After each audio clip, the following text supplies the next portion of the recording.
Times round of Bharat पर आपका स्वागत है। आपके साथ मैं हूं राकेश पांडे। आज महाशिवरात्रि है। पीएम मोदी शिव के अनन्य भक्त हैं। अगर देखें तो शिव के दर्शन में शिव के सिद्धांत को पीएम मोदी ने अपने संकल्पों में ढाला है। सबसे बड़ी बात यह है कि 2014 के बाद से पीएम मोदी हिंदुत्व की जिस लकीर पर सबका साथ सबका विश्वास की राजनीति का अध्याय लिखा उन्होंने, उसने हिंदुस्तान को विश्व में एक नई पहचान दी। मोदी विरोधी हिंदुत्व को एक कट्टरपंथी धारा के साथ जोड़ते रहे, पर पिछले करीब 9 सालों में कई चुनावों में यह बात सिद्ध होती रही कि हिंदुत्व का व्यापक अर्थ दरअसल हर उस भारतीय से जुड़ता है जो भारत की सांस्कृतिक परंपरा से जुड़ा है, फिर चाहे वो किसी भी धर्म और किसी भी मजहब का।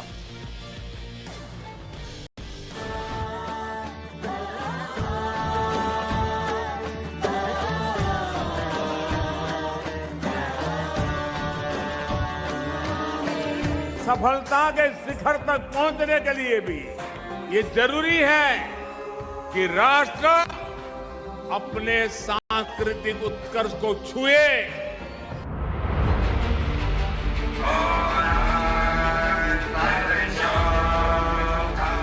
हर हर महादेव। शिव ही ज्ञान है और ज्ञान ही शिव है। से बदला जाता है।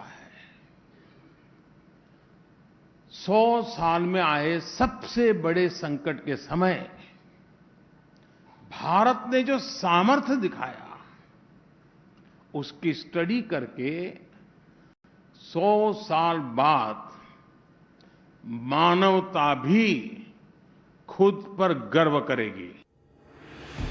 मोदी विरोधियों के लिए ऐसी तस्वीरें मोदी की हिंदुत्ववादी छवि गढ़ने के लिए एक टूल किट साबित होती रही है। जय बद्री विशाल। शिव भक्त मोदी इसलिए अखरते और खटकते रहे हैं क्योंकि सनातन और शिव के प्रति अपनी आस्था उन्होंने हर बार सार्वजनिक की है। लेकिन यह भी सच है कि बीते 9 वर्षों में मोदी ने हिंदुत्व के असली अर्थों को देश ही नहीं दुनिया के मंच पर खींचा है, जिसमें संवेदनशीलता है, प्रेम और सौहार्द है, जिसके लिए राष्ट्रहित सर्वोपरि है, जो हिंदुत्व सांस्कृतिक गौरव रखता है और आधुनिक और वैज्ञानिक अप्रोच के साथ चलता है। शिव भक्त मोदी का हिंदुत्व वसुधैव कुटुंबकम के उस मंत्र से सिद्ध हुआ है जिसने धार्मिक कट्टरपन से आगे संवेदनशील संकल्प पर काम किया है, और इस संकल्प ने बदले हुए सिस्टम के साथ नई सफलताएं लिखी हैं जो नए भारत की सफलताएं हैं। मैं आपको एक फिगर देना चाहता हूं। इनकम टैक्स डिपार्टमेंट ने इस साल 6.5 करोड़ से अधिक रिटर्न्स को प्रोसेस किया है।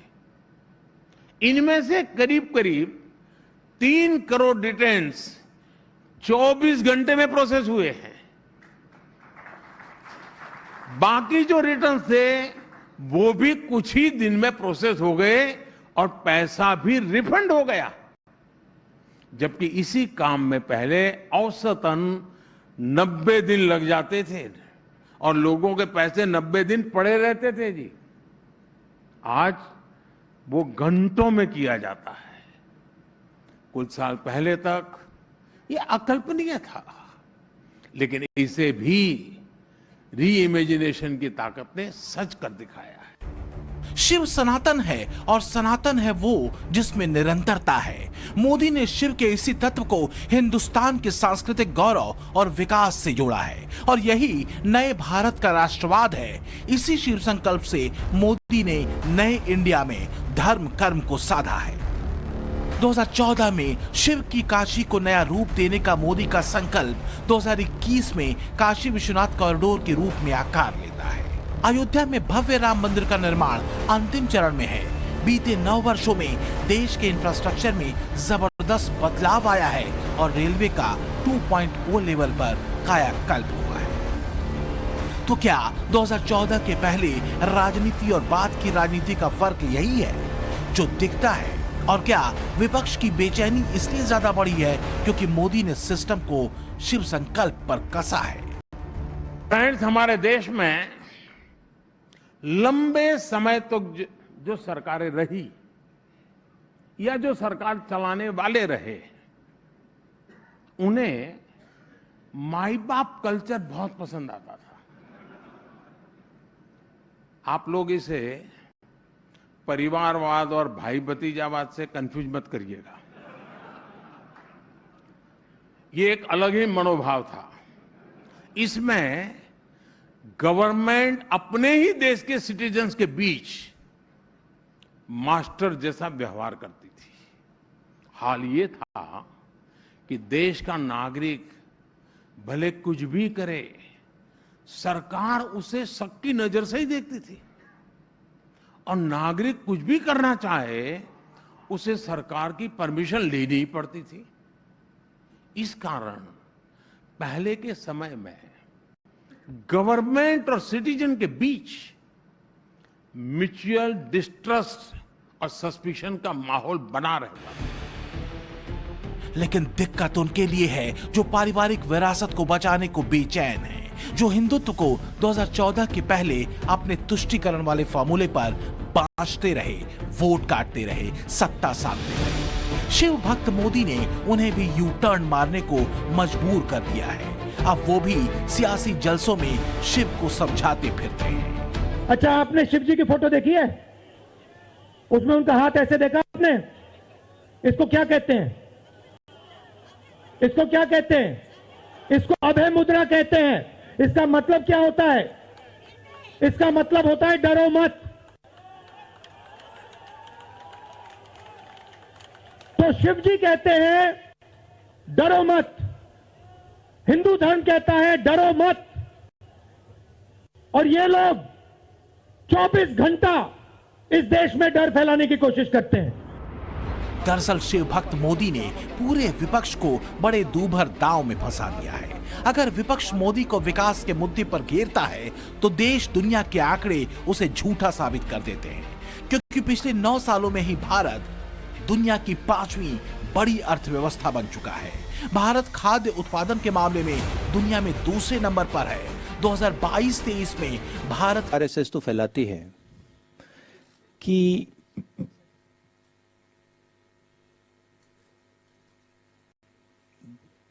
देश के लोग एक दूसरे से नफरत करते हैं, मगर जो मुझे दिखा, और मैं अब तकरीबन 2500 कितने चले हैं जयराम जी? 2800 किलोमीटर चला हूं, तो थोड़ा तो मैंने देखा होगा।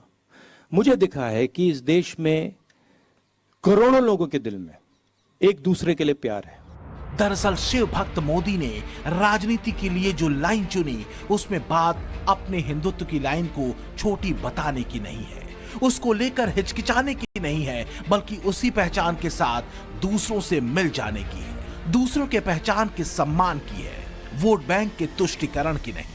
शिव भक्त मोदी ने शिव से यही लिया और सबका साथ सबका विकास के मंत्र में शिव सिद्धांत को ढाल दिया। जैसे शिव सबके हैं, वैसे ही राष्ट्र सबका है, राष्ट्र गौरव सबका है, विकास सबके लिए है। साथियों, जब मैं बनारस आया था तो एक विश्वास लेकर आया था।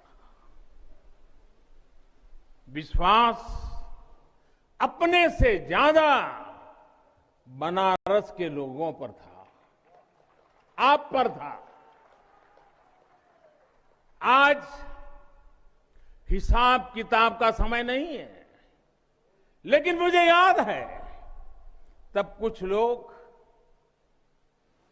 कुछ ऐसे लोग भी थे जो बनारस के लोगों पर संदेह करते थे। कैसे होगा, होगा ही नहीं, यहां तो ऐसे ही चलता है, ये मोदी जी जैसे बहुत आके गए। जब संकल्प बड़े हों, ध्येय विशाल हो, तब आहुतियां गिनी नहीं जाती, मंत्र जपे जाते हैं। 2014 के बाद से पीएम मोदी ने भारत को दुनिया में सर्वोपरि रखने का वही मंत्र लगातार जपा, जो वास्तव में उस शिवत्व यानी शिव तत्व के बीज मंत्र से रचे गए थे, जिसमें त्याग और तपस्या है बड़े संकल्प सिद्धि के लिए, विषपान है राष्ट्रहित के लिए, निर्विकार भाव है आलोचनाओं से अविचलित रहने के लिए। तो क्या इसी सूत्र पर शिव भक्त मोदी चलते रहे हैं, करोड़ों हिंदुस्तानियों के भरोसे के साथ? आदरणीय अध्यक्ष जी, मोदी पे भरोसा अखबार की सुर्खियों से पैदा नहीं हुआ है। मोदी पे ये भरोसा टीवी पर चमकते चेहरों से नहीं हुआ है। जीवन खपा दिया है, पल पल खपा दी है। पिछले 9 सालों में बड़े संकल्प अगर सिद्ध हुए हैं, हिंदुस्तान ने अगर अपनी नई पहचान बनाई है, तो इसमें बहुत बड़ा रोल उस भरोसे का रहा है जो मोदी के लिए पॉजिटिव एनर्जी बनता रहा है। मोदी ने हिंदुत्व पर भरोसा किया, लेकिन सबका साथ सबका विकास को अपने कर्म पथ पर कसा। तो दूसरी तरफ उद्धव ठाकरे का हिंदुत्व है जो बदला तो पूरी पार्टी बदल गई, पहचान बदल गई, राजनीतिक अस्तित्व पर संकट खड़ा हो गया। बड़े संकल्प से अलग जब राजनीति किसी भी हाल में सत्ता पाने का जुगाड़ बन जाती है, तो उसका हाल भी वही होता है जो उद्धव ठाकरे की पार्टी का हुआ। न माया मिली न राम, न पार्टी मिली न तीर कमान। ये सरासर अन्याय है। मैंने जैसे कहा कि अब अपने देश में तानाशाही की शुरुआत हो गई है, ऐसा ऐलान अपने प्रधानमंत्री कर दे तो ज्यादा अच्छा रहेगा, क्योंकि अब प्रजातंत्र तो देश में रहा नहीं। और जिस तरीके से उन्होंने आज फैसला सुनाया है, इतने दिनों से हमारे पीछे वो पड़े थे, और जिस फॉर्मेट में उन्होंने जो भी मांगा, वो एफिडेविट था, फिर हमारे जितने सारे मेंबर्स है उनके भी सदस्य पत्र थे, लाखों के संख्या में हमने उनको दे दिए थे। अखेर सत्याचा विजय झाला। बाळासाहेब आणि आनंदीगे साहेबांच्या विचारांचा विजय आहे। लेकिन सवाल यह है कि उद्धव जहां आज खड़े हैं वहां तक पहुंचे कैसे? तो जवाब है उसी हिंदुत्व से किनारा करके जिसके बूते कभी बाला साहब ठाकरे ने शिवसेना खड़ी की थी। लेकिन कांग्रेस के साथ हाथ मिलाकर उसी हिंदुत्व को ठोकर मारने के आरोप उद्धव पर। कभी मस्जिदों से लाउड स्पीकर हटाने का मामला हो, पालघर में साधुओं की पीट कर हत्या का मामला हो, या फिर हनुमान चालीसा पर शुरू हुई सियासत, तीनों ही मुद्दों पर तत्कालीन उद्धव सरकार पर मुस्लिम वोट बैंक के तुष्टीकरण के आरोप लगे थे। मुद्दा दरअसल अपनी लाइन पर अड़े रहने का है, सत्ता के लिए सहूलियत भरा समझौता करने का नहीं, बल्कि सिद्धांतों का है। शिव भक्त मोदी की राजनीति शिव संकल्प वाले सिद्धांत पर ही चलती रही है। तो क्या 24 के रण में शिव भक्ति फिर सिद्ध होगी, संकल्प फिर सधेगा? Bureau report, Times Now, Navbharat.